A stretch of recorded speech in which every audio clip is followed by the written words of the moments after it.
donc pas visible à l'œil nu, mais ses effets le sont.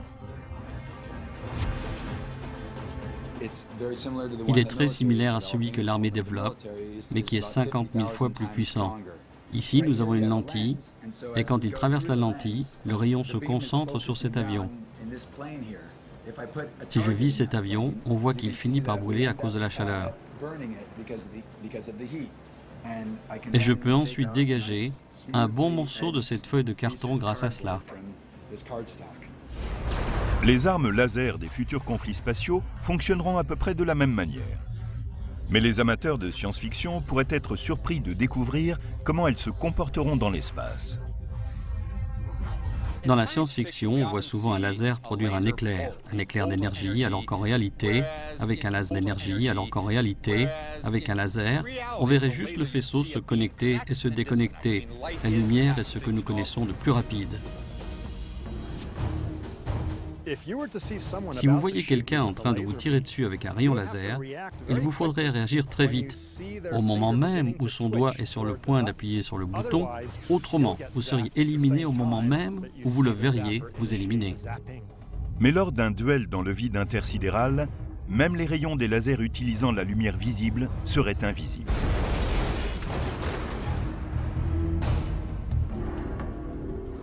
La raison pour laquelle nous pouvons voir ce rayon, c'est parce qu'il diffuse des particules de poussière dans l'air.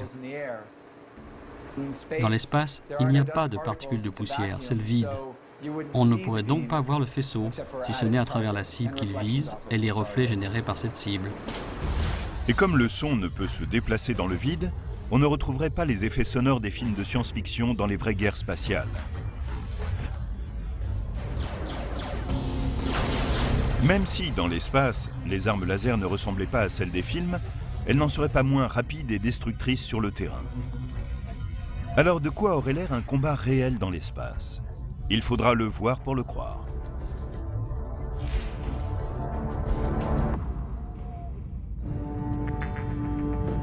Aucune arme n'a autant fasciné des générations d'amateurs de science-fiction que les lasers à haute énergie. Et il est possible qu'au cours des prochaines décennies, des lasers soient assez puissants pour mettre hors service des satellites proches de la Terre, et ce, en un clin d'œil. Aucune arme n'est aussi rapide qu'un rayon laser de lumière dont la vitesse est de 300 000 km/s. Si l'on arrivait à concevoir une arme de ce type qui puisse percer les blindages ennemis, ce serait formidable, car il suffirait de courant électrique pour l'alimenter. Ce serait comme avoir un chargeur inépuisable.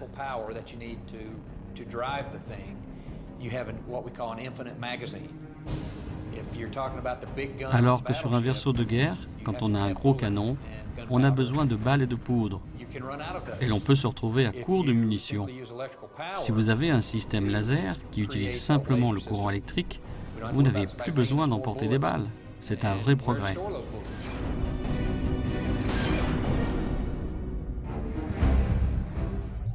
Sur Terre, les armes laser pourraient faire leur apparition sur le terrain militaire un jour ou l'autre.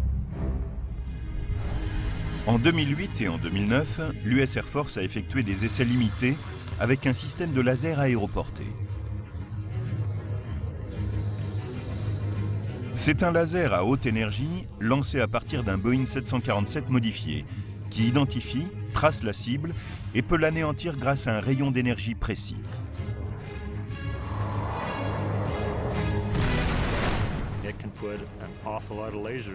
Le laser peut dégager un volume d'énergie phénoménal quand l'avion vole à haute altitude. Il peut tirer et supprimer les missiles. Il s'agit donc d'un système antimissile. Le jour est proche où, grâce à la technologie, nous pourrons avoir des lasers de plus en plus petits. On pourra alors les placer sur des satellites et détruire des missiles qui traverseraient l'atmosphère.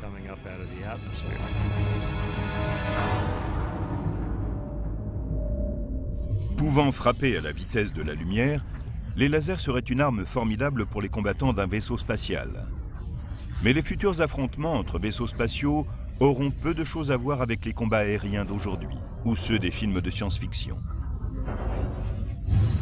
Nous sommes dans 2 siècles.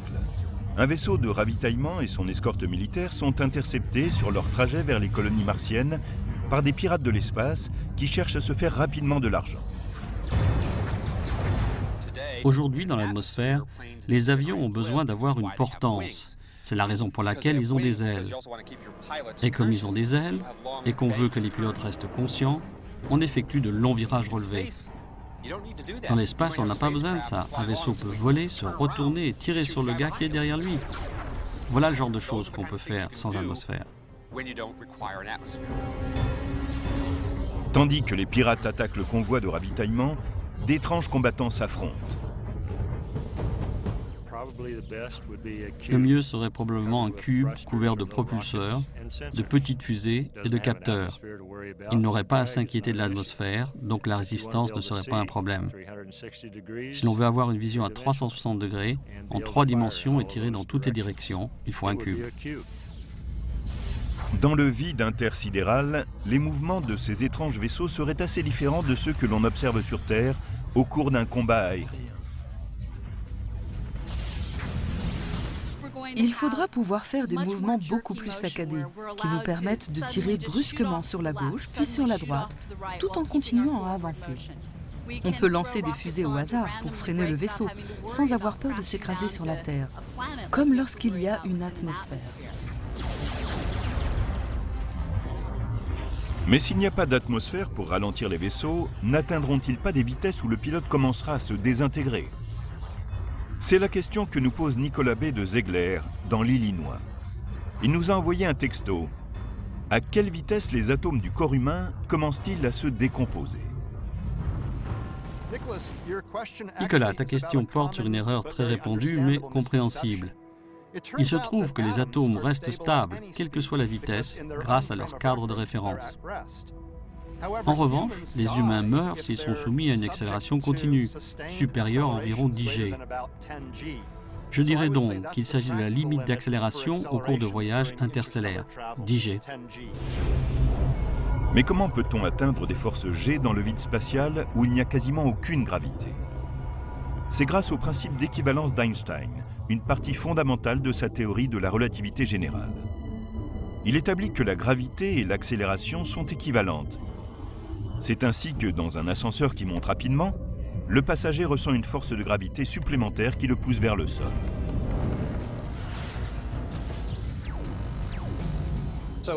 Si on se déplace trop vite dans l'espace, qu'on est très secoué, le cerveau bouge trop rapidement à l'intérieur du crâne et l'on peut en mourir.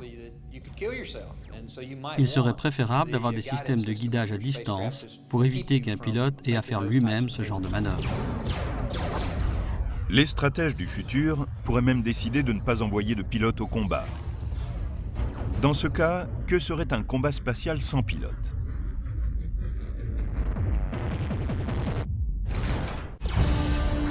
Étant donné la complexité et la dangerosité des combats dans l'espace, les pilotes pourraient bien ne pas participer directement aux futurs conflits spatiaux. Imaginons que dans 2 siècles, un vaisseau pirate tente de capturer un convoi de ravitaillement pendant que les hommes sont sur les 2 vaisseaux spatiaux principaux. En supposant qu'on ait un grand vaisseau spatial habité ou piloté par un homme qui soit engagé dans une opération contre un vaisseau de même importance, il est clair qu'on n'y mêlerait pas de combattants. On lancerait de petites mines, très manœuvrables, de la taille d'une valise discrète, qui pourraient atteindre le vaisseau ennemi, s'y fixer et le faire sauter. C'est comme ça qu'on ferait. Même si, dans l'avenir, les vaisseaux pilotés par des hommes ne seront sans doute pas l'arme principale, les lasers seront toujours susceptibles de jouer un rôle si la guerre se déroule dans l'espace. Cependant, ils auraient quelques défis à relever. Projetons-nous dans 30 ans. Une base terrestre tente de détruire un satellite ennemi avec un laser. Mais avant de pouvoir atteindre sa cible, le rayon doit s'accommoder de l'atmosphère terrestre.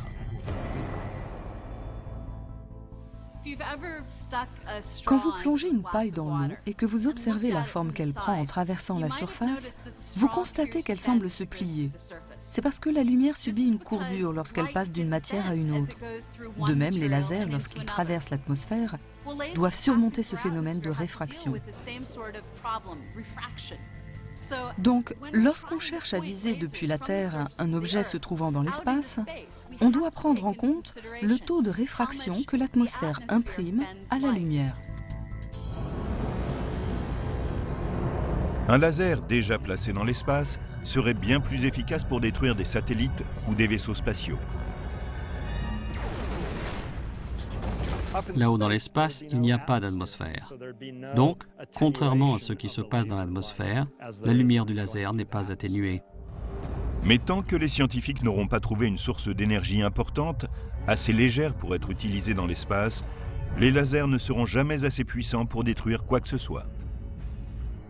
Ce sont les mêmes limites énergétiques qui empêcheront les soldats de l'espace de disposer de ces armes. Tant que nous n'aurons pas de réacteur à fusion qui puisse tenir dans la batterie d'un téléphone portable, nous ne pourrons transporter ces armes très destructrices. Il faut beaucoup de puissance pour faire comme le capitaine Kirk qui tire, détruit et désintègre complètement son adversaire. J'aimerais savoir de quelle source d'énergie il dispose. Finalement, si les lasers ne peuvent être l'arme principale du futur, à quoi ressemblera un conflit lunaire dans un siècle? Comme souvent, les colonies connaissent des dissensions et cela provoque des conflits. On peut penser qu'il serait assez bref. L'environnement est tellement hostile qu'on aurait de la chance si on restait en vie. La force d'agression qui s'approcherait d'une colonie ennemie serait probablement assez petite, à cause des conditions difficiles et des coûts très élevés du transport des hommes et de l'équipement dans l'espace. Pour les mêmes raisons financières, les colonies seraient sans doute construites avec des matériaux légers et fins. Cela coûterait bien trop cher d'envoyer de l'acier inoxydable ou des matériaux blindés. Cela ne conviendra pas aux premières colonies qui, par conséquent, seront très fragiles. Donc une simple agression pourrait être très efficace. Je pense qu'on prendrait simplement quelqu'un pour transporter une bombe en se faufilant chez l'ennemi, ou il la ferait sauter. On pourrait aussi lancer un petit missile. Il serait très difficile à arrêter et pourrait tuer tout le monde sans difficulté. Mais si la force de frappe n'est pas capable d'éliminer du premier coup la colonie, elle pourrait devoir faire face à une contre-attaque à la surface même de la Lune. Dans l'espace intersidéral, même la plus petite blessure peut être une sentence de mort.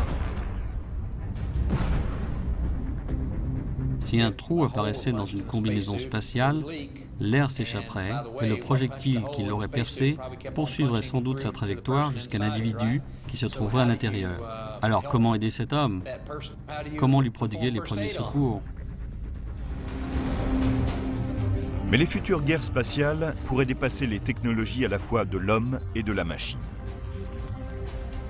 Après tout, la puissance destructrice d'un phénomène naturel de l'univers a déjà été bien plus loin que tout ce qu'on a déjà fait.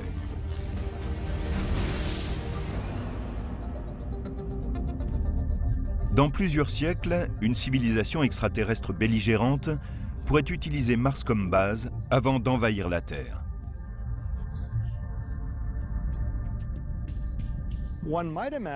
On pourrait rediriger un astéroïde ou une roche qui se déplacerait dans le système solaire de sorte qu'il frappe Mars. On pourrait lancer une fusée sur l'astéroïde afin de dévier légèrement son cours, de manière à ce qu'après avoir décrit un certain nombre d'orbites, il finisse par toucher Mars.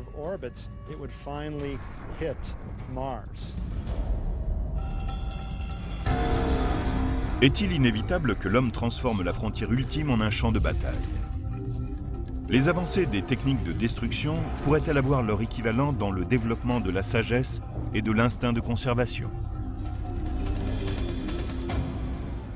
Les êtres humains pensent toujours qu'un jour prochain, on pourra dépasser ce besoin de se faire la guerre. Nous n'y sommes pas arrivés sur Terre et ce sera sans doute pareil dans l'espace. En 1967, la plupart des pays du globe ont signé le traité de l'espace, qui régit les activités des États en matière d'exploration et d'utilisation de l'espace extra-atmosphérique, y compris la Lune et les autres corps célestes. Mais on sait que les vols spatiaux vont devenir de plus en plus fréquents. Si au cours de l'un d'entre eux, on découvrait de précieuses ressources inexploitées, ce traité sera-t-il suffisant? Seul le temps nous dira si cet arsenal d'étranges armes spatiales est un avant-goût de notre futur ou un monde fantastique que nous pouvons éviter.